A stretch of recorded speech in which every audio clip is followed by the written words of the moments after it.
कहानी राजा रुद्रवर्मा और काले पत्थर का रहस्य।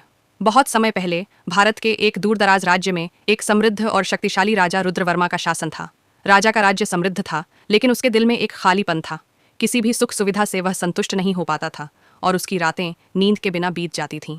उसे हमेशा एक रहस्यमयी खजाने की तलाश थी, जिसके बारे में उसकी दादी उसे बचपन में अक्सर कहानियां सुनाती थीं।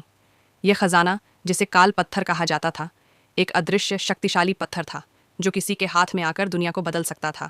राजा ने इस खजाने की खोज के लिए अपने सबसे विश्वसनीय मंत्री वीरेंद्र को आदेश दिया। वीरेंद्र एक बुद्धिमान और साहसी व्यक्ति था, लेकिन उसने इस खजाने के बारे में कभी कुछ सुना नहीं था। हालांकि राजा की आज्ञा ने उसे चलने को प्रेरित किया। वीरेंद्र ने राज्य के हर कोने की खोज शुरू की, लेकिन कोई निशान नहीं मिला। समय के साथ वह खजाना एक मिथक की तरह बन गया, जिसे कोई भी विश्वास नहीं करता था। एक दिन वीरेंद्र ने राजा को एक अजीब सी वस्तु दिखाई, एक काले रंग का पत्थर जो किसी अन्य पत्थर से बिल्कुल अलग था। यह पत्थर इतना चिकना था कि उसे छूने पर उसकी सतह में अदृश्य धाराएं महसूस होती थीं। वीरेंद्र ने राजा को बताया कि यह वही काले पत्थर हो सकता है जिसके बारे में पुरानी कहानियों में सुना गया था। राजा रुद्रवर्मा ने इस पत्थर को अपने महल में रखवाया, लेकिन जैसे ही वह रात को सोने गया, एक विचित्र घटना घटी। रात भर महल में अजीब सी आवाजें आने लगीं। अगले दिन राजा की सेहत अचानक बिगड़ने लगी। उसके शरीर में असहनीय दर्द होने लगा और वह हर किसी से दूरी बनाने लगा।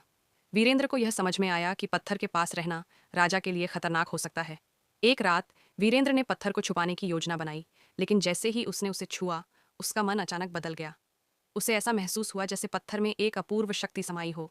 वीरेंद्र ने महसूस किया कि यदि वह इसे अपनी कब्जे में रखे तो राज्य का भाग्य उसकी मर्जी के अनुसार बदल सकता था। लेकिन क्या वीरेंद्र सच्चे उद्देश्य से यह पत्थर रखना चाहता था, या फिर वह भी एक लालची व्यक्ति बन जाएगा जैसे राजा रुद्रवर्मा? यह रहस्य उस समय और गहरा हो गया जब वीरेंद्र ने उस पत्थर को अपनी कलाई पर पहन लिया। जैसे ही उसने उसे पहना, उसे अपनी भविष्यवाणी करने की शक्ति मिल गई। लेकिन हर भविष्यवाणी के बाद कुछ भयानक घटनाएं घटने लगीं। लोग डरने लगे और राजा की स्थिति और भी खराब हो गई। वीरेंद्र को महसूस हुआ कि इस पत्थर में केवल एक ही उद्देश्य है, इसे इस्तेमाल करना और फिर परिणाम भुगतना। आखिरकार वीरेंद्र ने उस पत्थर को छोड़ दिया, लेकिन उसने महसूस किया कि कभी कभी ताकत के बजाय शांति में असली शक्ति होती है। राजा रुद्रवर्मा, जो अब पत्थर की बुरी शक्तियों से मुक्त था, एक नई दिशा में सोचने लगा। उसने अपने राज्य को पुनः समृद्ध करने का निर्णय लिया, लेकिन इस बार उसने भौतिक वस्तुओं से अधिक आत्मिक संतुलन की ओर ध्यान दिया। राज्य में शांति और समृद्धि लौट आई, लेकिन काले पत्थर का रहस्य और उसका प्रभाव राजा और वीरेंद्र के दिलों में हमेशा के लिए एक सवाल छोड़ गया।